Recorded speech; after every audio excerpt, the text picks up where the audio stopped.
Good news tonight to report on this year's tax season. Believe it or not, your chances of getting audited by the IRS are dropping to the lowest level in more than a decade. What's more, audit rates are falling for filers in virtually every category. But that doesn't mean you're out of the woods just yet. Here with details, Steve Moore, a Fox News contributor and the chief economist, that is, for the Heritage Foundation, and Patrick Brennan, opinion editor for the National Review.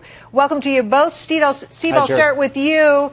Hey, buddy, this is good news, isn't it? Woo-hoo. Fewer people getting. I think it's a good thing. Do you think it's a good thing? Yeah, look, I mean, I think everyone dreads the audit of the IRS. And look, I think I'll give a little accolade to the IRS commissioner who said, look, we believe that the vast majority of Americans are honest. They pay their taxes that they owe. And I think that's right. And the audit process, having gone through a number of audits, is a terrorizing experience. Well, that's way terrorizing. And you're very kind to the head of the IRS, who is complaining mightily that he doesn't have enough money to run the IRS. Of course. But maybe this is a reason why we shouldn't give him more money.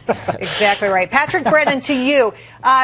You know, we talk about the IRS, and obviously they have been in the crosshairs over and over and over again this year. I want you to hear some sound from a CEO, one-time CEO, who had something to say about what we should make of the IRS these days. Listen to Carly Fiorini. Does the IRS have a credibility problem? Of course they have a credibility problem. They have a credibility problem because of this latest snafu. They have a credibility problem because of the targeting of conservative groups, which everybody continues to pretend on the Democratic side didn't happen, but clearly it happened. Yes, they have a credibility problem because the parties they throw in Las Vegas. I mean, it's one thing after another. So that was Carly Fiorina. I mean, she ran HP forever. What kind of reaction is this kind of issue getting on Capitol Hill? I think it's a real problem for the IRS. I mean, I'll be less kind to the IRS Commissioner John Costin than Steve was. I mean, he's saying that like they're doing fewer audits because they're focusing on the worst offenders more. But then why would audits be dropping consistently across all categories? I mean, I don't know. I don't know if it's too far to compare this to.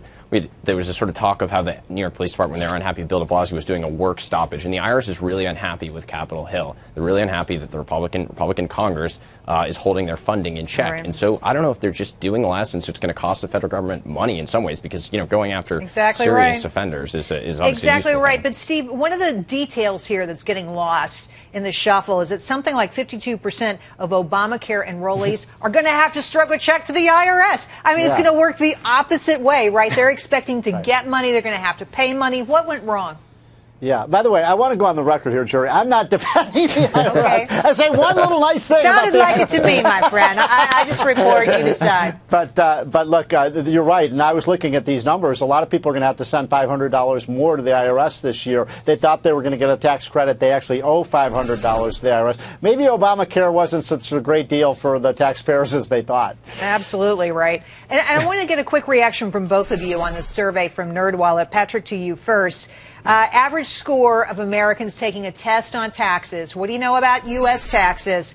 They score an F. Are you surprised by that? What does that mean? No, it's not shocking to me. The only reason I blame the IRS is that they're apparently this year they're reducing the amount of their call volume, so they're not taking phone calls and helpline calls as frequently as they used to. So that's not going to help Americans who are confused about the tax code, but ultimately blame Congress for a complicated tax code. Well, Steve. Gerri, just going to add to this. You know, a lot of the IRS agents themselves have to hire H&R Block to do the tax. I mean, this thing is so incomprehensible. I've been doing tax policy for 25 years. I can't fill out my own tax forms, and I'm supposed to be an expert on it. So the point is, it is incomprehensible. We blow it up. Gerri, blow up the whole tax system, start over. You and I could sit down in 10 minutes and come up with something fairer, simpler, more pro-growth. I mean, it is an abomination. One of our Facebook writers said something like, you know, a single page. That would be a great idea. Yeah. I want to get both of you, to Janet Yellen today saying they're going to take a meeting-by-meeting approach to raising rates. In other words, every time they get together, they're going to reevaluate the situation, see if they should raise interest rates on the American people. Patrick, first to you, and quickly, how's this going to go over with the American people when this happens? I mean, this seems to me to be a political issue as much as it is an economic one. Yeah, I think well, you know, it just depends on how disruptive it is in financial markets. So we're just going to have to wait and see that, whether it's going to substantially slow economic growth or whether, you know, how it's going to affect home sales, mortgage rates, that kind of thing. I mean, it's sort of, we know some of that, but we don't know all of it ahead of time. And so we've seen perhaps some boost from the Fed's stimulus over the last few years. And when that goes away, I don't think anyone would be honestly saying that they know what's going to happen. Steve, I think it's a smoke and mirrors. To follow up on what Patrick's saying, a smoke and mirrors economy. A lot of this is just bolstered by easy financing, 0% rates that's made possible by the Federal Reserve. Let me tell you, Janet Yellen is the most important person on the planet, right?